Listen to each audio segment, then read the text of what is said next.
5 ജീവിതഘട്ടങ്ങളാണ് മനുഷ്യനുള്ളത് എന്ന് സയ്യിദുനാ റസൂലുള്ളാഹി സ്വല്ലല്ലാഹു അലൈഹി വസല്ലം. അതിൽ ഒന്നാമത്തെ ജീവിതഘട്ടം കഴിഞ്ഞു പോയിട്ടുണ്ട്. ആലമുൽ അർവാഹ്, ആത്മാക്കളുടെ ലോകമെന്നാണ് ആ ജീവിതഘട്ടത്തെ പറ്റി പരിശുദ്ധ പ്രവാചകൻ സയ്യിദുനാ മുഹമ്മദ് റസൂലുള്ളാഹി സല്ലല്ലാഹു അലൈഹി വസല്ലമ തങ്ങൾ നമ്മെ ഉണർത്തിയിട്ടുണ്ട്. ഒന്നാമത്തെ ജീവിതഘട്ടം ആലമുൽ അർവാഹ്, ആത്മാക്കളുടെ ലോകമെന്നാണ് അതിന്റെ വിളിപ്പേര്. എന്ന് പറഞ്ഞാൽ നമ്മൾ ഇന്ന് ഈ കാണുന്ന ശരീരമില്ലാതെ, ഈ ബോഡിയില്ലാതെ നമ്മുടെയൊക്കെ ആത്മാവിനെ മാത്രമായി, റൂഹുകളെ മാത്രമായി അല്ലാഹു സുബ്ഹാനഹു വ തആല അവന്റെ തിരുസവിധത്തിൽ ഒരുമിച്ച് കൂട്ടിയത്രേ. നമ്മുടെയൊക്കെ റൂഹ് മാത്രം. എന്നിട്ട് അല്ലാഹു സുബ്ഹാനഹു വ തആല ആ ആത്മാക്കളോടായി ചില കരാറുകൾ ചെയ്തു എന്ന് വിശുദ്ധമായ ഖുർആൻ. ബിസ്മില്ലാഹിർ റഹ്മാനിർ റഹീം. അലസ്തു ബിറബ്ബികും ഖാലൂ ബലാ അൻത റബ്ബുനാ വഇലാഹുനാ. പരിശുദ്ധമായ ഖുർആനിലൂടെ അല്ലാഹു സുബ്ഹാനഹു വ തആല ഓർമ്മപ്പെടുത്തുകയാണ്. ആത്മാക്കളുടെ ലോകത്ത് വെച്ചുകൊണ്ട് അല്ലാഹു സുബ്ഹാനഹു വ തആല ആദം നബി അലൈഹിസ്സലാം മുതൽ നബിയുനാ റസൂലുള്ളാഹി സല്ലല്ലാഹു അലൈഹി വസല്ലമ തങ്ങൾ വരെയുള്ളതായ സർവ്വ മനുഷ്യരുടെയും ആത്മാക്കളെ അല്ലാഹു അവന്റെ തിരുഹളറത്തിൽ ഒരുമിച്ച് കൂട്ടിയത്രേ.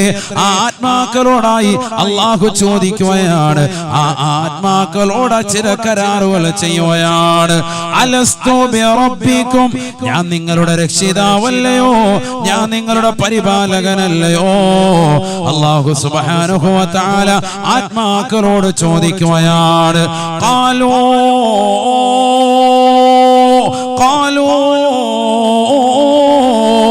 ബലാ അൻത റബ്ബുനാ വഇലാഹുനാ. എല്ലാ ആത്മാക്കളും ഒന്നടങ്കം അല്ലാഹുവിനോട് പറയുകയാണ്, ശരിയാണ് അല്ലാഹ്, നീയാണ് ഞങ്ങളുടെ പരിപാലകൻ, നീയാണ് ഞങ്ങളുടെ സംരക്ഷകൻ അല്ലാഹ്, നീയാണ് ഞങ്ങളുടെ സർവാധിപതി റബ്ബേ, നീയാണ് ഞങ്ങളെ സൃഷ്ടിച്ചവൻ അല്ലാഹ്, നീയാണ് ഞങ്ങളെ പരിപാലിക്കുന്നത് അല്ലാഹ്. അൻത റബ്ബുനാ വഇലാഹുനാ. നീയാണ് ഞങ്ങളുടെ പരിപാലകൻ, നീയാണ് ഞങ്ങളുടെ സംരക്ഷകൻ എന്ന് എല്ലാവരും സമ്മതിച്ചു എന്ന് വിശുദ്ധമായ ഖുർആൻ. എന്ന് പറഞ്ഞാൽ നമ്മുടെ ശരീരം ഇല്ല, ബോഡിയില്ല, നമ്മുടെയൊക്കെ എന്ത് മാത്രമേ ഉള്ളൂ? റൂഹ്, ആത്മാവ് മാത്രം. നല്ല ചിന്ത കൊടുക്കും, ഇവിടെ തന്നെ ശ്രദ്ധിക്കണം. അങ്ങനെ ഒരു ലോകം നമുക്ക് കഴിഞ്ഞു പോയിട്ടുണ്ട് എന്ന് സയ്യിദുനാ റസൂലുള്ളാഹി. ഇരിക്കുന്ന എല്ലാവരുടെയും, ഇനി വരാനിരിക്കുന്നവരുടെയും, ഈ സദസ്സിൽ വരാത്തവരുടെയും, വിശ്വാസികളുടെയും അവിശ്വാസികളുടെയും, നിരീശ്വരവാദികളുടെയും യുക്തിവാദികളുടെയും എല്ലാവരുടെയും ആത്മാവടെയുണ്ട്.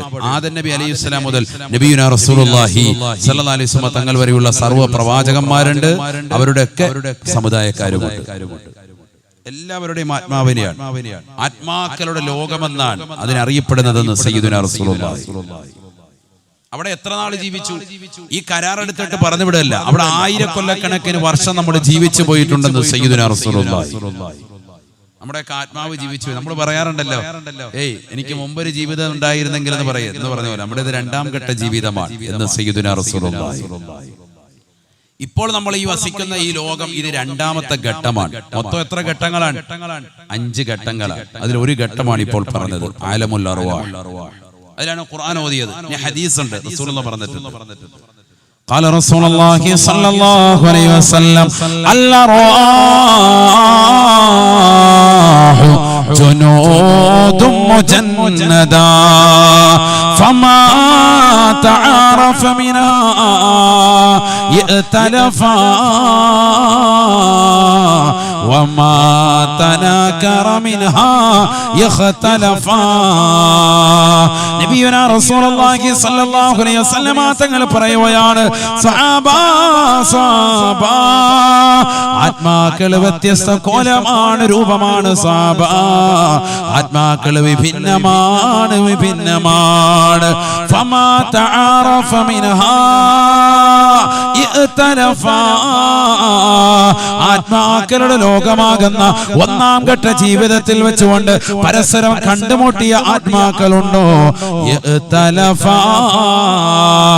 ആ ആത്മാക്കൾ ഈ ദുനിയാവിൽ ഭൗതികമായ ശരീരത്തോടുകൂടി പരസ്പരം കണ്ടുമുട്ടുകയും സംവദിക്കുകയും ചെയ്യുമെന്ന് നബിയുനാ റസൂലുള്ളാഹി. വമാ തനാകറ മിൻഹാ വമാ തനാകറ മിൻഹാ യഖ്തലഫാ. ആത്മാക്കളുടെ ലോകത്ത് വെച്ചുകൊണ്ട് പരസ്പരം കണ്ടുമുട്ടാത്തവർ, അവിടെ വെച്ചുകൊണ്ട് പരസ്പരം സംവദിക്കാത്തവർ ഈ ദുനിയാവാകുന്ന രണ്ടാം ഘട്ട ജീവിതത്തിൽ വെച്ച് പരസ്പരം കണ്ടുമുട്ടുകയോ സംവദിക്കുകയോ ചെയ്യുകയില്ല എന്നും ഹബീബുനാ ശഫീഉനാ റസൂലുള്ളാഹി സല്ലല്ലാഹു അലൈഹി വസല്ലം. അപ്പൊ അവിടെ വെച്ച് കണ്ടവരെ ഈ ദുനിയാവിൽ ശരീരത്തോടു കൂടി കാണൂ. ഒന്നാം ഘട്ട ജീവിതത്വമാകുന്ന ആലമുൽ അർവാഹിൽ ആത്മാക്കളുടെ ലോകത്ത് വെച്ചുകൊണ്ട് കാണാത്തവർക്ക് ഈ ദുനിയാവിൽ ഒരിക്കലും കാണാൻ പറ്റൂല. മശീട്ട് നോക്കിയാലും കാണൂല. അതാണ് റസൂലുള്ളാഹി പറഞ്ഞത് സല്ലല്ലാഹു അലൈഹി വസല്ലം. അപ്പൊ അങ്ങനെ ഒരു ലോകം ഉണ്ടായിരുന്നു എന്ന് വിശ്വസിച്ചേ പറ്റൂ. അവിശ്വസിക്കാൻ പാടില്ല. കാരണം മോമിൻ മുത്തഖി എന്ന് പറഞ്ഞാൽ തന്നെ അദൃശ്യങ്ങളെ കൊണ്ട് വിശ്വസിക്കുന്നവനാണല്ലോ, അവനെ മുത്തഖി എന്ന് പറയുള്ളൂ. അങ്ങനെയാണ് സൂറത്തുൽ ബഖറ അല്ലാഹു നമ്മെ പരിചയപ്പെടുത്തിയത്, അല്ലേ? ബിസ്മില്ലാഹിർ റഹ്മാനിർ റഹീം. അലിഫ് ലാം മീം. അലിഫ് ലാം മീം. ദാലികൽ കിതാബ് ലാ റൈബ ഫീഹി هدى للمتقين الذين يؤمنون بالغيب الذين يؤمنون بالغيب ويقيمون الصلاة ومما رزقناهم ينفقون الذين يؤمنون بالغيب. അദൃശ്യ ലോകത്തെ കൊണ്ട് വിശ്വസിക്കുന്നവൻ അവനാണ് മുത്തഖി. അല്ലാഹു കൂട്ടത്തിൽ നമ്മൾ ഉൾപ്പെടുത്തട്ടെ. അപ്പൊ നമ്മളിൽ തഖ്വയുണ്ടാകണമെങ്കിൽ നമ്മൾ ഇത് വിശ്വസിച്ചേ പറ്റൂ. ഇങ്ങനെ ഒരു ലോകമുണ്ടായിരുന്നു, ആത്മാക്കളുടെ ലോകമുണ്ടായിരുന്നു. ഒരുപക്ഷെ ആദ്യമായിട്ടായിരിക്കാം നീ ജനിച്ചിട്ട് കേൾക്കുന്നത്, എന്നാലും വിശ്വസിച്ചേ പറ്റൂ. കാരണം ഖുർആൻ പറഞ്ഞിട്ടുണ്ട്, നീ പഠിക്കാത്തതിന് പടച്ചോൻ കുറ്റക്കാരനല്ല, നീ ഇന്ന് ആദ്യമായിട്ടാണ് ഇത് മനസ്സിലാക്കുന്നത്. അത് ഇത്രയും കാലം ഞാൻ വാഴ്ന്നു കേട്ടിട്ട് ഒരുപാട് പ്രഭാഷണം കേട്ടിട്ട് ഞാൻ ഇന്ന് വരെ കേട്ടിട്ടില്ലല്ലോ ഇങ്ങനെ ഒരു ലോകത്തെ പറ്റി. എനിക്ക് ഇങ്ങനെ ഒരു ജീവിതം ഉണ്ടായിരുന്നു, ഞാൻ ആദ്യമായിട്ടാണ് കേൾക്കുന്നത്. അത് പടച്ചവനോട് കുറ്റം പറഞ്ഞിട്ട് കാര്യമില്ല. നമ്മുടെ ജീവിതത്തിൽ പഠിക്കുക, ഇന്ന് പഠിക്കുകയാണ് ഇപ്പോ. ഇങ്ങനെ ഒരു ലോകം നിങ്ങൾക്ക് കഴിഞ്ഞു പോയിട്ടുണ്ട് എന്ന് സയ്യിദുനാ റസൂലുള്ളാഹി. അവിടെ വെച്ച് നമ്മൾ അള്ളാഹുവിനോട് എന്താ പറഞ്ഞത്? അള്ളാഹു നീയാണ് റബ്ബ്, നീയാണ് പരിപാലകൻ എന്ന് അംഗീകരിച്ചിട്ടാണ് ഉമ്മയുടെ ഗർഭാശയത്തിൽ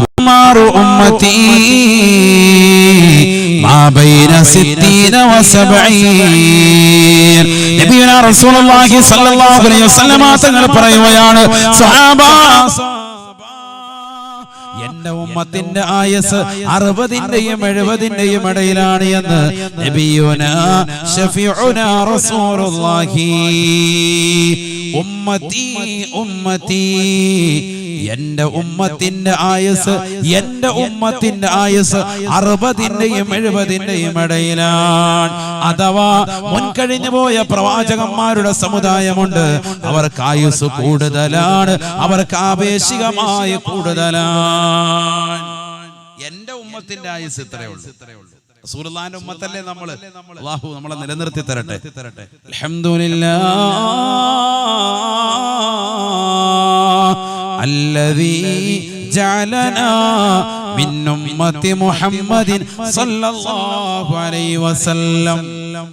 റസൂലുള്ളാഹിന്റെ ഉമ്മത്താക്കിയ അല്ലാഹുവേ, നിനക്കാണ് അഖില സ്തുതിയും അല്ലാഹ്, നിനക്കാണ് സർവസ്തുതിയും അല്ലാഹ്. ലോകത്തെ ഏറ്റവും അത്യുത്കൃഷ്ട വ്യക്തി അഷ്റഫുൽ ഖൽഖ് റസൂലുള്ളാഹി.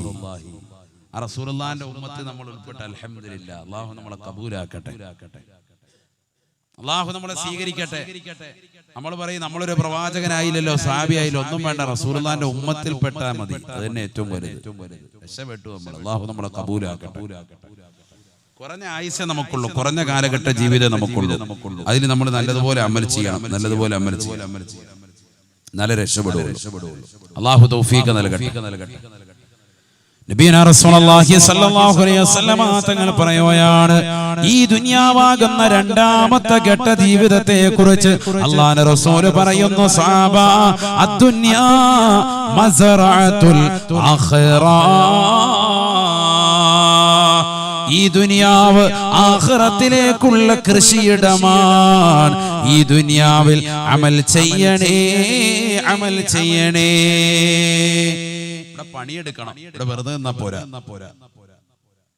ഇവിടെ നല്ല അമൽ ചെയ്യണം. അല്ലാഹു തൗഫീഖ് തരട്ടെ.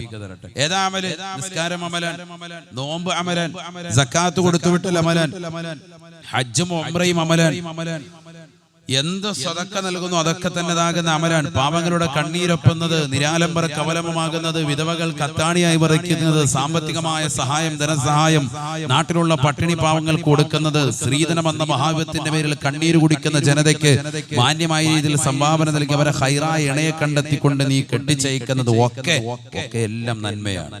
ഇങ്ങനെ ഈ ദുനിയാവിൽ നന്മയുടെ കൃഷിയിടമായി മാറണം, നന്മ ധാരാളം ചെയ്യണം. അല്ലാഹു തൗഫീഖ് തരട്ടെ. എങ്കിലേ നീ രക്ഷപ്പെടുള്ളൂ, എങ്കിലേ രക്ഷപ്പെടുള്ളൂ. ആഖിറത്തിലുള്ള കൃഷിയിടമാണ് ദുനിയാവെന്ന സയ്യിദുനാ റസൂലുള്ളാഹി. തീർന്നില്ല. അല്ലാഹുവിന്റെ റസൂൽ സല്ലല്ലാഹു അലൈഹി വസല്ലം തങ്ങൾ പറയുന്നു, ഇനി ഇവിടുന്ന് ഒരു മൂന്നാമത്തെ ഘട്ടമുണ്ട്. മൂന്നാമത്തെ ഘട്ടം ഏതാണ്? ഖബറാണ്, ആലമുൽ ബർസഖ് ആണെന്ന് സയ്യിദുനാ റസൂലുള്ളാഹി. ഖബർ എന്ന് പറയുന്ന ലോകമാണ്. ഖബറിനെ കുറിച്ച് ഞാൻ പറയണ്ട, ഒരുപാട് പറഞ്ഞത് നിങ്ങൾ കേട്ടതാണ്, ധാരാളം പറഞ്ഞിട്ടുണ്ട്. ഞാൻ താച്ചിമൂക്കിലൊക്കെ വാഴ പറഞ്ഞതാണ്, ഖബറിന്റെ അത്ഭുതങ്ങളെ കുറിച്ചൊക്കെ പറഞ്ഞിട്ടുള്ളതാണ്. ഞാൻ ഇതിലേക്ക് കൂടുതലായി പോകുന്നില്ല. ഖബർ ഭയങ്കര പേടിക്കേണ്ട ഒരു സംഗതി തന്നെയാണ്. റസൂലുള്ളാഹി തന്നെ പറഞ്ഞിട്ടുണ്ട്, ഖബർ ലോകം തന്നെയാണ്, മരണം ഒരു ലോകമല്ല. കാരണം മരിച്ചു കഴിഞ്ഞാൽ വേഗം കൊണ്ടുപോയി എങ്ങോട്ടാ വെക്കുക? ഖബറിലേക്കുള്ളൂ. എല്ലാരും പറയും എനിക്കൊന്നും ഇല്ലേ, എന്നെ വിട്ടേച്ചു പോയെന്നൊക്കെ പറയും അല്ലേ. ഞാനെങ്ങനെ ജീവിക്കും എന്ന് പറഞ്ഞാൽ എന്താ? എനിക്ക് കുഴിമന്തി വാങ്ങിച്ചു തരുന്ന ആരാണ്? ദാസായി നന്നായി പറഞ്ഞതിന്റെ അർത്ഥം മനസ്സിലായില്ലേ? എന്റെ ഈ പെരുവയറ് നിറച്ചു തരുന്നത് ആരാണ് എന്നാണ് ചോദിക്കുന്നത്. ഞാനിനി എങ്ങനെ ജീവിക്കുമെന്ന് ചോദിക്കുന്നത്. അത് കുറച്ചു നേരത്തേക്കേ ഉള്ളൂ, അത് കഴിയുമ്പോഴത്തേക്ക് കുഴിമന്തി കൊണ്ട് വെച്ചിട്ടുണ്ടെന്ന് പറഞ്ഞാൽ അപ്പൊ എഴുന്നേറ്റിരുന്ന് അടിക്കും. അതുവരെയുള്ള ഒരു കരച്ചിലേ ഉള്ളൂ, കുറച്ചു നേരത്തേക്കുള്ളൂ വിങ്ങല്. എന്നാ നിങ്ങൾ കരയാണ്, ശരി, എന്നാ ഇയാളെ ഇവിടെ തന്നെ വെച്ചേക്കാം, അടക്കുന്നില്ല എന്ന് പറഞ്ഞാലോ ഒന്നും അപ്പൊ കൊണ്ടേ അടക്കിയേക്കെന്ന് പറയും. മനസ്സിലായില്ല? അപ്പൊ ഇത് വെറുതെ ഒരു പെറുമ്പാക്കാണ്, സത്യത്തിൽ പെറുമ്പാക്കാണ്. അതുകൊണ്ട് ആരും ഇവിടെ പുറത്തു വെക്കൂല, വേഗം കൊണ്ട് ഖബറിൽ കൊണ്ടുപോയി വെക്കും. ഏത് വ്യക്തിയാണെങ്കിലും ഖബറാണ് ലോകം, ഖബർ ലോകമാണ്. കാരണം എന്തുകൊണ്ട്? ആദം നബി അലൈഹിസ്സലാം മുതൽ മരണപ്പെട്ടു പോയി ഖബറിൽ കിടക്കുന്ന ആളുകൾ എത്ര വർഷങ്ങളായിട്ട് ഖബറിനടിയിലാണ്, എത്ര വർഷങ്ങളായിട്ട് ഖബറില. അവർ നാലാമത്തെ ഘട്ടത്തെ വെയിറ്റ് ചെയ്തുകൊണ്ട് കാത്തിരിക്കുക. സത്യത്തിൽ കാരണം അവര് വഫാത്തായിട്ട് കൊല്ലങ്ങളായി. നമ്മളും കൂടി ഈ ലോകത്തുനിന്ന് തീരണം, എന്നാലേ ഉള്ളൂ അടുത്ത ഘട്ടത്തിലേക്കുള്ള പ്രയാണം തുടങ്ങുള്ളൂ. അവർ നാലാമത്തെ ഘട്ടത്തിലേക്ക് പോയിട്ടില്ല, മൂന്നാമത്തെ ഘട്ടം ഇപ്പോഴും ഇങ്ങനെ പ്രയാണം നടത്തിക്കൊണ്ടിരിക്കുക. റസൂലുള്ളാഹി സ്വല്ലല്ലാഹു അലൈഹി വസല്ലം തങ്ങൾ വഫാത്തായിട്ട് എത്ര വർഷമായി? 1300 ചില്ലറ വർഷമായി. ഹബീബായ റസൂലുള്ളാഹി സ്വല്ലല്ലാഹു 400 വർഷമായി റസൂലുള്ളാഹി ലോകത്തുനിന്ന് വിട പറഞ്ഞു പോയി. 1400 ചില്ലറ വർഷമായി. എന്നിട്ട് റസൂലുള്ളാഹി സ്വല്ലല്ലാഹു അലൈഹി വസല്ലം തങ്ങൾ ഖബറിൽ കിടക്കുക അല്ലേ. അടുത്തൊരു ലോകത്തിന് വേണ്ടി, അടുത്തൊരു ലോകത്തിന്റെ ഘട്ടം തുടങ്ങാൻ വേണ്ടി കാത്തു നിൽക്കുക. നമ്മുടെ വാപ്പ ഉമ്മ ഖബറിൽ കിടക്ക എത്ര വർഷമായിട്ട്. അപ്പൊ ഓരോരുത്തർക്കും ഏറ്റക്കുറച്ചിലുണ്ടാകും, പക്ഷെ അതൊരു ലോകം തന്നെയാണ്. ഈ ദുനിയാവിലേക്ക് നോക്കുമ്പോൾ ദുനിയാവിനേക്കാൾ വലിയൊരു ലോകം തന്നെയാണ് ഖബർ. ഒറ്റയ്ക്ക് കഴിയേണ്ടതാണ് ഖബർ എന്ന് പറയുന്നത്. അതാണ് ആദ്യം മനസ്സിലാക്കുക. ദുനിയാവിൽ നമ്മുടെ കൂടെ ഒരുപാട് ആളുകളുണ്ട്. വാലിന് വേണ്ടി നിന്നെ കൂടെ കൂട്ടാൻ വേണ്ടി നിന്റെ കൂട്ടുകാരുണ്ട്, സഹോദരിമാരുണ്ട്. അതുപോലെ അല്ല ഖബർ എന്ന് പറഞ്ഞാൽ ഏകാന്ത ജീവിതമാണ്. قال رسول الله صلى الله عليه وسلم نبينا رسول الله صلى الله عليه وسلم തങ്ങളോടപ്പെടുത്തുകയാണ്, ما رأيت منظرا قط إلا والقبر أفظع منه. നബിയുനാ റസൂലുള്ളാഹി സ്വല്ലല്ലാഹു അലൈഹി വസല്ലം തങ്ങൾ ഉറപ്പെടുത്തുകയാണ്, ഞാൻ കണ്ടിട്ടുള്ളതിൽ വെച്ച് ഏറ്റവും മോശമായ സ്ഥലം സ്വഹാബ ഇല്ലാ വൽ ഖബറു അഫളാ മിൻഹു. ഞാൻ കണ്ടിട്ടുള്ളതിൽ വെച്ച് ഏറ്റവും മോശപ്പെട്ട സ്ഥലം അത് ഖബറാണ്, ഖബറാണ്, ഖബറാണ് എന്ന് ഹബീബുനാ ശഫീഉനാ റസൂലുള്ളാഹി സ്വല്ലല്ലാഹു അലൈഹി വസല്ലം. ഞാൻ കണ്ടിട്ടുള്ളതിൽ വെച്ച് ഏറ്റവും മോശപ്പെട്ട സ്ഥലം എനിക്ക് തോന്നിയിട്ടുള്ളത് ഏത്? ഖബറാണ്. സയ്യിദുനാ റസൂലുള്ളാഹി. ആരാ പറയുന്നത്? ഹബീബ് മുഹമ്മദ് മുസ്തഫ നബിയാ പറയുന്നത്. അതാ മനസ്സിലാക്കേണ്ടത്. ആരാണ് റസൂൽ, ആരാണ് ഹബീബ്? ഇസ്രാ മിഅ്റാജ് രാവിൽ റജബ് 27 അല്ലാഹു സുബ്ഹാനഹു വ തആല ഹബീബായ റസൂലുള്ളാഹി സ്വല്ലല്ലാഹു അലൈഹി വസല്ലം തങ്ങൾക്ക് സ്വർഗ്ഗം കാണിച്ചു കൊടുക്കുകയാണ്, നരകവും കാണിച്ചു കൊടുക്കുകയാണ്. ആ നരകത്തിന്റെ ശിക്ഷകളെ പറ്റി വ്യക്തമായി ധാരണയുള്ള, വ്യക്തമായി തിരിച്ചറിവുള്ള പ്രവാചകൻ പറയുകയാണ്. നരകത്തിന്റെ യാതനകളും നൊമ്പരങ്ങളും നേരിട്ട് കണ്ട് മനസ്സിലാക്കിയ പ്രവാചകൻ പറയുകയാണ്, ما رأيت منظرا قط إلا والقبر أفظع منه. ഞാൻ കണ്ടിട്ടുള്ളതിൽ വെച്ച് ഏറ്റവും മോശപ്പെട്ട സ്ഥലം എനിക്ക് തോന്നിയിട്ടുള്ളത് അത് ഖബറാണ്, ഖബറാണ്, ഖബറാണ് എന്ന് ഹബീബായ റസൂലുള്ളാഹി. അതുകൊണ്ടല്ലേ ഉസ്മാൻ ഇബ്നു അഫ്ഫാൻ റളിയല്ലാഹു അൻഹു ഖബർ കാണുമ്പോൾ കരയുകയാണ്, ഖബർ എന്ന് കേൾക്കുമ്പോൾ വിലപിക്കുകയാണ്. ഉസ്മാൻ ഇബ്നു അഫ്ഫാൻ റളിയല്ലാഹു അൻഹുവിനോട് കൂട്ടുകാർ ചോദിക്കുകയാണ്, മായുബിക യാ ഉസ്മാൻ, ഉസ്മാനേ, ഉസ്മാനേ, ഖബർ എന്ന് കേൾക്കുമ്പോൾ കരയുന്നത് എന്താണ്? ഖബർ കാണുമ്പോൾ വാവിടുന്നത് എന്താണ്? ഉസ്മാൻ ഇബ്നു അഫ്ഫാൻ റളിയല്ലാഹു അൻഹു പറയുകയാണ്, ലൗ കുന്തു ഫിൽ മഹ്ശർ കുന്തു മഅന്നാസ്. എന്നെ അല്ലാഹു സുബ്ഹാനഹു വ തആല വിചാരണയ്ക്ക് വേണ്ടി മഹ്ശറയിൽ കൊണ്ടുപോയി നിർത്തിയാൽ കുന്തു മഅന്നാസ്, മഹ്ശറയിൽ ഞാൻ ഒറ്റയ്ക്കല്ല, ഒറ്റയ്ക്കല്ല, അവിടെ കൂടെ എന്റെ കൂടെ ആളുകളുണ്ട്. ഈ ദുനിയാവിൽ നമസ്കരിച്ചതായ ആളുകളുണ്ട്, ഈ ദുനിയാവിൽ നോമ്പ് പിടിച്ച ആളുകളുണ്ട്, ഈ ദുനിയാവിൽ സക്കാത്ത് കൊടുത്ത ആളുകളുണ്ട്, ഈ ദുനിയാവിൽ ഹജ്ജ് ചെയ്ത ആളുകളുണ്ട്, ഈ ദുനിയാവിൽ ഉംറ നിർവഹിച്ച ആളുകളുണ്ട്, ഈ ദുനിയാവിൽ പാവങ്ങളുടെ കണ്ണീരപ്പിയവരുണ്ട്, ഈ ദുനിയാവിൽ നിരാലംബര കവൽമമായവരുണ്ട്, ഈ ദുനിയാവിൽ വിധവകളെ സഹായിച്ചവരുണ്ട്, ഈ ദുനിയാവിൽ സ്ത്രീധനം എന്ന വിപത്തിന്റെ പേരിൽ കണ്ണീര് കുടിക്കുന്ന സഹോദരിമാർക്ക് താങ്ങായി തണലായി വർത്തിച്ചതായ ആളുകളുണ്ട്, ഈ ദുനിയാവിൽ മാതാപിതാക്കൾക്ക് സ്നേഹം പകർന്നു നൽകിയവരുണ്ട്, അവരെ ലാളിച്ചവരുണ്ട്, അവർക്ക് സ്നേഹം കൊടുത്ത മക്കളുണ്ട്, മക്കളെ സ്നേഹിച്ച് പിടിച്ചതായ മാതാപിതാക്കൾ ദുനിയാവിലുണ്ട്, മാതാപിതാക്കളെ സ്നേഹം കൊടുത്തതായ മക്കളുണ്ട്, അവരെ വളർത്തിയവരുണ്ട്, അവർക്ക് വേണ്ടുന്ന സൗകര്യങ്ങൾ ചെയ്തു കൊടുത്തതായ മക്കളുണ്ട്, പ്രവാസികളുണ്ട്, ഒരുപാട് കാര്യങ്ങൾ ഈ ദീനിൽ ചെയ്തതായ ആളുകളാണ്. അവരെല്ലാവരും വന്നു നിൽക്കുന്ന സ്ഥലമല്ലയോ മഹ്ശറ. കുന്തു മഅന്നാസ്, മഹ്ശറയിൽ ഞാൻ ഒറ്റയ്ക്കല്ല, ഒറ്റയ്ക്കല്ല, എന്റെ കൂടെ നല്ലവരായ ആളുകളുണ്ട്, എന്റെ കൂടെ ദുഷിച്ചതായ ജനങ്ങളുമുണ്ട്. വൈദാ കുന്തു ഫിന്നാർ, അല്ലാഹുവിന്റെ അലംഘനീയമായ വിധി പ്രകാരം കത്തിച്ചൊലിക്കുന്ന നരകത്തിലേക്ക് ഈ പാവപ്പെട്ട ഉസ്മാനിനെ കൊണ്ടുപോയി വെച്ചാലും ഈ ഉസ്മാനിനെ പേടിക്കേണ്ടതില്ല. കുന്തു മഅന്നാസ്, അവിടെയും ഞാൻ ജനങ്ങളോടൊപ്പമാണ്, അവിടെയും ഞാൻ ജനങ്ങളോടൊപ്പമാണ്. ഈ ദുനിയാവിൽ കള്ളു കുടിച്ച ആളുകളുണ്ട്, ഈ ദുനിയാവിൽ കഞ്ചാവിന് അടിമപ്പെട്ടു പോയ ചെറുപ്പക്കാരുണ്ട്, ഈ ദുനിയാവിൽ ലഹരിക്ക് അടിമപ്പെട്ടു പോയ സഹോദരിമാരുണ്ട്, ഈ ദുനിയാവിൽ പാവങ്ങളുടെ കണ്ണീരപ്പാത, നിരാലംബര കവലംബമാകാത്ത, നിരാശർക്ക് ആശ്രയത്വം കൊടുക്കാത്ത, സമ്പത്തുമായി അഹങ്കരിച്ചുകൊണ്ട് നടന്നീങ്ങിയതായ ആളുകളില്ലയോ, ആളുകളില്ലയോ? ഈ ദുനിയാവിൽ മാതാപിതാക്കൾക്ക് സ്നേഹം കൊടുക്കാതെ അവരെ വൃദ്ധസദനത്തിലേക്ക് തള്ളിയിട്ടതായ മക്കളില്ലയോ? മക്കളെ കൊണ്ടുപോയി അമ്മ തൊട്ടിലേക്ക് വലിച്ചെറിഞ്ഞതായ രക്ഷിതാക്കളില്ലയോ? ഈ ദുനിയാവിൽ മോശമായ രീതിയിൽ തന്റെ കണ്ണുകളെ പാതിരാത്രി സമയത്ത് അശ്ലീലമാക്കപ്പെട്ട സിനിമാ പാട്ടുകളും സിനിമകളും സിനിമകളും കണ്ടുകൊണ്ട് തീർത്തു നടന്നതായ സഹോദര സഹോദരിമാരില്ലയോ? സ്വന്തം ഭർത്താവ് അറിയാതെ കാമകരമായി രഹസ്യമായി ചാറ്റിംഗ് നടത്തിയതായ സഹോദരിമാരില്ലയോ? ഈ ദുനിയാവിൽ സ്വന്തം ഭാര്യയുടെ സൗന്ദര്യം ചുക്കിച്ചുളിഞ്ഞപ്പോ ആ ഭാര്യ മറന്നുകൊണ്ട് മറ്റൊരു സഹോദരിയുമായി ചങ്ങാത്തം മുൽകി അവളുമായി ചാറ്റിംഗ് നടത്തി അവളുടെ ശരീരവുമായി ഇഴുകിച്ചേരാ തയ്യാറെടുത്ത് നിൽക്കുന്ന ചെറുപ്പക്കാരില്ലയോ? നരകത്തിൽ എന്നെ ഇട്ടാലും എന്റെ കൂടെ ദുഷിച്ചതായ ജനങ്ങളുണ്ട്. ഞാൻ നരകത്തിലും ഒറ്റക്കല്ല, ഒറ്റക്കല്ല. മഹ്ശറയിലും ഒറ്റക്കല്ല, ഒറ്റക്കല്ല. ഇദാ കുന്തു ഫിൽ ഖബരി ലം യകുൻ മഈ അഹദ്. ആരണിമെന്നിന്റെ ഇരുട്ടറയാകുന്ന ഖബറിലേക്ക് ഈ പാവപ്പെട്ട ഉസ്മാനിനെ കൊണ്ടുപോയി വെച്ചാൽ ലം യകുൻ മഈ അഹദ്, ഒരാൾ പോലും എന്റെ കൂടെ തുണയുണ്ടാവൂല. അല്ലാഹുവിന്റെ റസൂലിന്റെ 2 മക്കളെ വിവാഹം ചെയ്ത വ്യക്തിയാണ് ഞാൻ. പക്ഷേ എന്റെ കൂടെ ഖബറിലേക്ക് ഞാൻ എന്റെ ജീവിതത്തിൽ ചെയ്ത അമലല്ലാതെ ഞാൻ അനുഷ്ഠിച്ചു തീർത്തതാകുന്ന സുഹൃതങ്ങളല്ലാതെ ഖബറിൽ എന്റെ കൂടെ ഒരാൾ പോലും കടന്നു വരൂല. എന്റെ കൂടെ നല്ലവരില്ല, എന്റെ കൂടെ ദുഷിച്ച ജനങ്ങളില്ല. ഖബറിൽ ഞാൻ ഒറ്റയ്ക്കാണ്, ഒറ്റയ്ക്കാണ്. അതുകൊണ്ടാണ് ഖബർ കേൾക്കുമ്പോ, ഖബർ കാണുമ്പോൾ ഞാൻ വാവിട്ട് കരയുന്നത് എന്ന് ഉസ്മാൻ ഇബ്നു അഫ്ഫാൻ റളിയല്ലാഹു അൻഹു. ഞാൻ കരയാനുള്ള കാരണം അതാണ്. ഖബർ ഒരു നിസാരമല്ല എന്ന് ബഹുമാനപ്പെട്ടവർ ഓർമ്മപ്പെടുത്തും.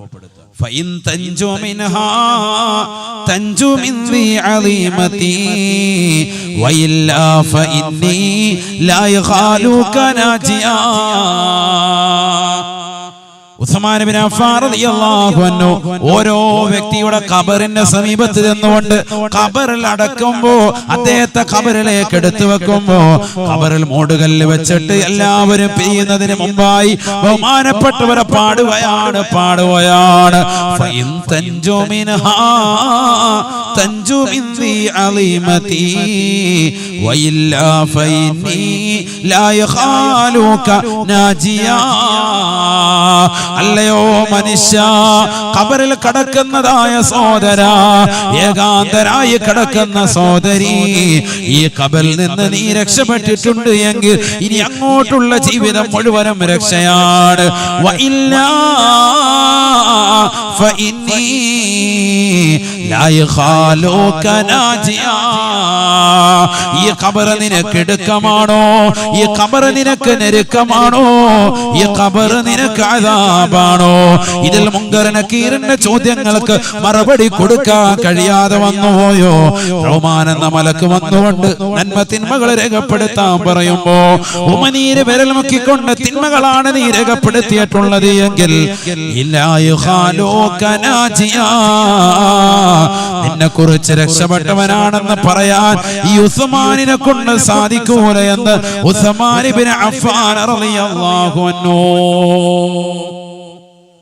നീ ഖബറിൽ നിന്ന് രക്ഷപ്പെട്ടാൽ, ഇതിന്റെ ചോദ്യോത്തരങ്ങളിൽ നിന്ന് രക്ഷപ്പെട്ടാൽ അല്ലാഹു നീ രക്ഷപ്പെട്ടു. അതല്ല ഈ ഖബർ നിനക്ക് ഇടുക്കമാണോ?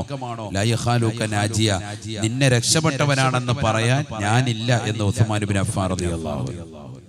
കാരണം ഇനി അങ്ങോട്ടുള്ളത് അദാബാണ്, ബുദ്ധിമുട്ടാണ് എന്നാണ് ബഹുമാനപ്പെട്ടവർ പറയുന്നത്. അവിടുന്ന് പിന്നെ നമ്മൾ പോവാൻ 4ാം ഘട്ട ജീവിതത്തിലേക്ക് പോവാൻ. ഇപ്പൊ മൊത്തം എത്ര ഘട്ടങ്ങൾ പറഞ്ഞു? 3 ഘട്ടങ്ങൾ പറഞ്ഞു. ഒന്ന് ആത്മാക്കളുടെ ലോകം, നല്ലതുപോലെ ഓർമ്മ വെക്കണം. 5 ഘട്ടങ്ങളാണ്. ഇനി 2 കൂടി പറഞ്ഞിട്ട് ദ്വാരക്ക, നല്ലതുപോലെ ശ്രദ്ധിക്കും. ഒന്നാമത്തത് ആത്മാക്കളുടെ ലോകം, അവിടെ 1000 കൊല്ലക്കണക്കിന് വർഷം ജീവിച്ചു. രണ്ടാമത്തത് ആലമുദ്ദുന്യ, ഭൗതികമായ ലോകം, ഇഹലോകം. ഇവിടെ 70 വർഷം വരെ, 60-70 ആയുസ്. അതിന് മുകളിൽ പോകുന്നുണ്ടവരോ? വളരെ ചുരുക്കം ആളുകൾ മാത്രമാണ്. അപ്പൊ 4ാമത്തെ ഘട്ടം അതാണ്, ആലമുൽ ഹശ്ർ, മഹ്ശറയാണെന്ന് സയ്യിദുനാ റസൂലുള്ളാഹി. 4ാമത്തെ ഘട്ടം മഹ്ശറയാണ്. മഹ്ശറ എന്ന് പറയുന്നത് നമ്മൾ മനസ്സിലാക്കിയതുപോലെ പെട്ടെന്ന് അങ്ങ് കഴിയും ഒന്ന് കരുതണ്ട. മഹ്ശറ എന്തുകൊണ്ടാണ് അത് ലോകമായത്? അതൊരു വിചാരണയുടെ ഘട്ടം. അത് ലോകമാകാൻ കാരണം അവിടുത്തെ ഒരു ദിവസം എന്ന് പറയുന്നത് ഈ ദുനിയാവിലെ 50,000 വർഷമാണെന്ന് വിശുദ്ധമായ ഖുർആൻ. അവിടുത്തെ ഒരു ദിവസം ദുനിയാവിലെ 50,000 വർഷം. അത്രേ ഉള്ളൂ. പെട്ടെന്ന് കഴിയും. ഖുർആൻ പറഞ്ഞാണ് സൂറത്തുൽ മആരിജ്.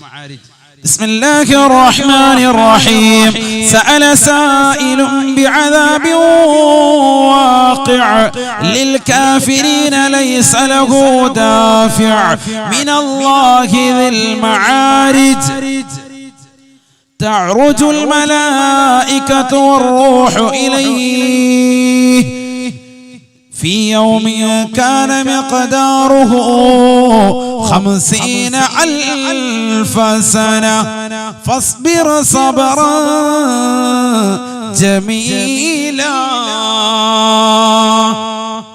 في يوم كان مقداره 50,000 سنة. ഖുർആൻ പറയാണ് അവിടുത്തെ ഒരു ദിവസം ദുനിയാവിലെ 50,000 വർഷം. എത്ര നാളത്തെ വിചാരണ പറയാൻ അങ്ങോട്ട് ചെന്നത്? എത്ര നാളത്തെയാണ്? ആകെ 100 കൊല്ലം ജീവിച്ച്, അങ്ങനെ കരുതിക്ക് അത്ര ആയുസ്. അള്ളാഹു നമുക്ക് അവന്റെ ത്വാഅത്തിലായി ദീർഘായുസ്സ് നസീബാക്കട്ടെ. ഈ 100 വർഷത്തെ വിചാരണ പറയാനാണ് മഹ്ശറിൽ പോയി നിൽക്കുന്നത്. അവിടുത്തെ ഒരു ദിവസം 50,000 വർഷം. നഊദു ബില്ലാഹ്, അള്ളാഹു നമ്മളെ കാക്കട്ടെ. ഓരോ ഘട്ടങ്ങൾ നമ്മൾ മനസ്സിലാക്കണം. ഇത് നിസ്സാരമല്ല. ഇവിടെ ദുനിയാവിൽ നീ കളിച്ചും രസിച്ചൊക്കെ പോകുമ്പോ നീ മനസ്സിലാക്കി നീ മഹ്ശറിൽ പോകാനുള്ളവനാണ്, വിചാരണ നേരിടേണ്ടവനാണ്. എന്താണ് മഹ്ശറ? ചെറുതല്ല. നബിയന റസൂലുള്ളാഹി സ്വല്ലല്ലാഹു അലൈഹി വസല്ലമ തങ്ങൾ പറയുകയാണ് 16,15,15,000 കിലോമീറ്റർ അകലെ നിൽക്കുന്നതായ സൂര്യൻ തലയ്ക്ക് മീതെ കൊണ്ടുവന്ന് വിചാരണ നടത്തുന്ന സ്ഥലമാണ് മഹ്ശറ. മഹ്ശറ എന്ന് പറഞ്ഞാൽ സൂര്യനെ തലയ്ക്ക് മീതെ കൊണ്ടുവരും. നരകത്തെ മുന്നിൽ കൊണ്ടുവന്ന് നിർത്തിയിട്ടാണ് വിചാരണ നടത്തുക. നരകത്തെ മുന്നിൽ കൊണ്ടുവരും. ചെറിയതല്ല. നരകത്തിന്റെ ചൂട് പറയേണ്ടതില്ലല്ലോ, സൂര്യന്റെ ചൂട് പറയേണ്ടതില്ലല്ലോ. ചുട്ടുപൊഴുത്ത് നിൽക്കാണ്. അങ്ങനെയാണ് നീ വിചാരണ നടക്കുക. ചെറിയ രംഗമല്ല. അതല്ലേ റസൂലുള്ളാഹി പറഞ്ഞത്, വമിൻഹും മൻ യൽജിമുഹുൽ അറഖു ഇൽജാമ. ചിലരുടെ കണങ്കാല് വരെ വിയർപ്പിൽ, ചിലരുടെ മുട്ടുകാല് വരെ വിയർപ്പിൽ, ചിലരുടെ അരവരുടെ വിയർപ്പിൽ, ചിലരുടെ തോള് വരെ വിയർപ്പിൽ, ചിലർ വിയർപ്പിൽ അങ്ങ് മുങ്ങിക്കുളിക്കുമെന്ന് സയ്യിദുനാ റസൂലുള്ളാഹി. ഓരോരുത്തരുടെയും അമലിനെ ബേസ് ചെയ്തിട്ടാണ് ജീവിതത്തിൽ നമസ്കാരം എങ്ങനെയാണ് നിർവഹിച്ചിട്ടുള്ളത് അതിനനുസരിച്ചിട്ടുണ്ടാവും. എങ്ങനെയാണ് ജീവിതത്തിൽ നിന്റെ സുഹൃതമുള്ളത് അതിനനുസരിച്ചിട്ടുണ്ടാവും. ഏതുപോലെ പ്രളയം വന്നപ്പോഴത്തേക്കും ഓരോരുത്തരുടെയും വീടുകളിൽ വെള്ളം കയറിയത് വിഭിന്നമാണ്. വെള്ളം കയറിയിട്ടുള്ള ഭാഗങ്ങളിൽ അന്വേഷിച്ചാൽ അറിയാം. ചിലരുടെ പെരയ്ക്കകത്ത് കയറിയിട്ടില്ല, ചിലരുടെ മുറ്റം വരെ വന്നിട്ടുണ്ട്, ചിലരുടെ സിറ്റ് ഔട്ട് വരെ വന്നിട്ടുണ്ട്, ചിലരുടെ പെരയ്ക്കകത്ത് കയറി, ചിലരുടെ അര വരെ കയറി, ചിലരുടെ പെര ഒന്നായിട്ട് ചെങ്ങന്നൂർ ഭാഗത്തൊക്കെ മുങ്ങിപ്പോയി, ഒരു നില ഒന്നായിട്ട് പോയി, ചിലർ 2ാം നില വരെ എത്തുന്ന രീതിക്കായി. എന്നതുപോലെ ഓരോരുത്തരും ചെയ്യുന്ന അമലിനനുസരിച്ച് അല്ലാഹു സുബ്ഹാനഹു വ തആല വിയർപ്പിലാണ് മുങ്ങിക്കുളിക്കുന്നത്. ചെളിയൊന്നല്ല, വിയർപ്പിൽ മുങ്ങും. ഒന്ന് ചിന്തിച്ചു നോക്ക്, മനുഷ്യൻ അവന്റെ വിയർപ്പിൽ മുങ്ങിക്കുളിക്കുമെന്ന് ഹബീബ് റസൂലുള്ളാഹി. അതാണ് മഹ്ശറ. ചെറിയ രംഗമല്ല, ചെറിയ രംഗമല്ല. അവിടെ ആ മതിലപ്പുറത്തേക്കാരെ നിൽക്കുന്നത്. ഇങ്ങോട്ട് പോരെ, ഇവിടെ വന്ന് നിൽക്ക്. മരിങ്ങോട്ട് നോക്കുന്ന പൊതി വിളമ്പാൻ തുടങ്ങിയോന്നായത് നോക്കുന്നത്. കേറിയിരുന്നോളെ. എടാ വാളണ്ടിയേഴ്സ് അവിടെ നിൽക്കുന്നവരും കൂടെ കയറ്റിയിരുത്ത്, ഇവരെ എന്ന് ആനയിച്ച് കയറ്റിയിരുത്ത്. അല്ലാഹു കബൂലാക്കട്ടെ. ശ്രദ്ധിക്കും. അപ്പൊ അതാണ് മഹ്ശറ എന്ന് പറഞ്ഞാൽ നരകം കൂടി എത്തിയെങ്കിലേ വിചാരണ തുടങ്ങൂ എന്നാണ് സയ്യിദുനാ റസൂലുള്ളാഹി സ്വല്ലല്ലാഹു അലൈഹി വസല്ലം പറയുന്നത്. ചെറിയ രംഗമല്ല, നരകം കൂടി വന്നെങ്കിലേ വിചാരണ നടക്കൂ. അല്ലാഹു സുബ്ഹാനഹു വ തആല ജിബ്രീൽ അലൈഹിസ്സലാമിനെ പറഞ്ഞു വിടുകയാണ്. നരകത്തെ കാക്കുന്ന മലക്കായ മാലിക് അലൈഹിസ്സലാമിന്റെ അടുക്കൽ പോയി നീ പറയും, നരകവുമായി വരാൻ പറയും, നരകത്തെ കൊണ്ടുവരാൻ പറയും, നരകത്തെ മഹ്ശറിലേക്ക് തെളിച്ചു കൊണ്ടുവരും. വല്ലാത്ത രംഗമാണ് റസൂലുള്ളാഹി പറയാ. അതൊരു വല്ലാത്തൊരു ഭീതിതമായ രംഗമാണ്. നരകമെന്ന് പറഞ്ഞാൽ തന്നെ ചെറുതല്ലല്ലോ. അതുകൊണ്ടല്ലേ എല്ലാ ദിവസവും രാവിലെ പ്രഭാതത്തിൽ എഴുന്നേറ്റാൽ ഉടനെ അൽഹംദുലില്ലാഹില്ലദീ അഹ്യാനാ ബഅദമാ അമാതനാ വ ഇലൈഹി നശൂർ എന്ന് പറയുന്ന മോമിൻ അവൻ പറയാറുണ്ട് അല്ലേ. ഇബാദുർ റഹ്മാൻ, റഹ്മാനായ റബ്ബിന്റെ അടിമകളെ കുറിച്ച് വിശുദ്ധമായ ഖുർആൻ പറയുന്നുണ്ട്. റഹ്മാനായ റബ്ബിന്റെ അടിമകളുടെ വിശേഷണങ്ങൾ ഖുർആൻ ഉണ്ടെന്നുണ്ട്. അതിലൊന്നാണ് അവർ നരകത്തെ തൊട്ട് കാവൽ തേടും. രാവിലെ എഴുന്നേറ്റാൽ ഉടനെ بسم الله الرحمن الرحيم والذين يقولون ربنا اصرف عنا عذاب جهنم إن عذابها كان غراما إنها ساءت مستقرا ومقاما രാവിലെ എഴുന്നേറ്റാലുടനെ കാവല് തേടുകയാണ് അല്ലാഹ് റബ്ബന സ്രിഫ് അന്നാ അദാബ ജഹന്നമ ജഹന്നമ എന്ന നരകത്തെ തൊട്ട് കാക്കണേ അല്ലാഹ് നീ കാവൽ നൽകണേ അല്ലാഹ് ഇന്ന അദാബഹാ കാന ഗറാമ ഇന്നഹാ സാഅത് മുസ്തഖറ വമുഖാമ കാവല് തേടും രാവിലെ എഴുന്നേറ്റാൽ ഉടനെ നരകത്തെ തൊട്ടുള്ള കാവല് തേട്ട